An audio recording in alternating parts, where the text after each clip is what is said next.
Ryan Coogler's Sinners fixed my heart. Hello out there. So I just saw Sinners with my husband for our anniversary, and whew, um, I don't think I'm gonna do a review. I don't. That's not really what I do. I'm not a film critic.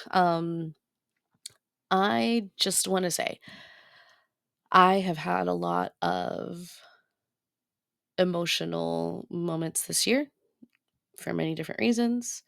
There have been a lot of things that have been really difficult to get through and even just absorb and digest in the last several months, especially. And I've been feeling very heavy lately. I even recently gave some of my thoughts on Gamertag Radio about a video game that put me in a really dark place that I really loved and was having trouble reconciling those two sort of competing reactions. Ryan Coogler's Sinners fixed my heart.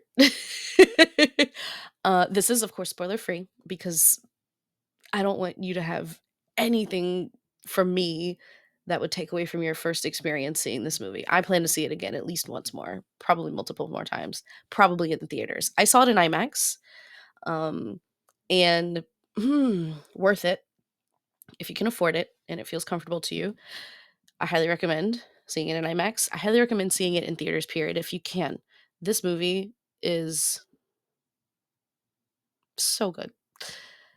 I hope this movie is life changing for more than just the people who are involved in making it, who are so talented and we're so blessed to have them, but for people who see it and for the kinds of people who see it that wouldn't normally go to see it, like me.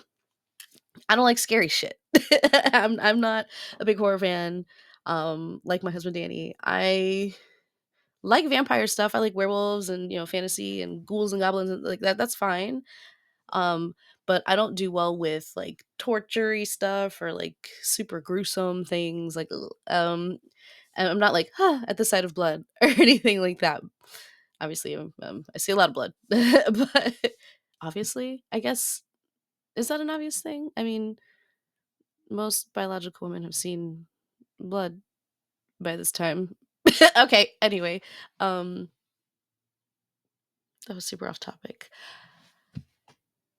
I don't usually like super gory, gruesome horror movies.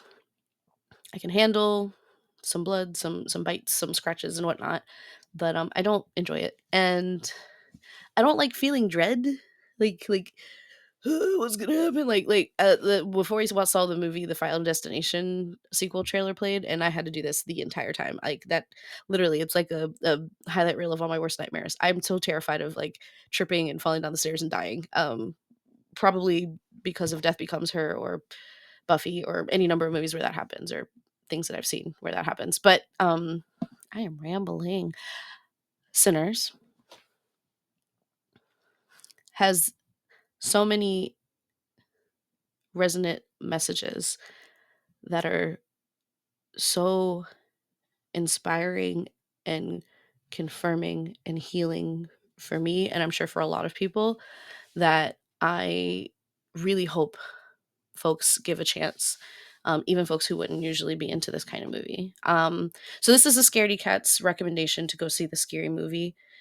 Officially, there are some jump scares, like 3 maybe.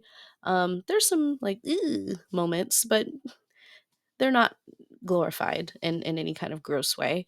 Um, this movie is about a message, and there's so many, and I cannot wait to hopefully do some kind of spoiler cast on this one because there's so many things that I caught that we were talking about on the ride home and laying in bed later that night and even the next day, today, um, that he didn't catch, things that he noticed that I didn't catch, and I just want to hear what everybody's takeaway was from this because it just I don't want to say what the message is, but it's so real and it's something that I believe in with my entire being.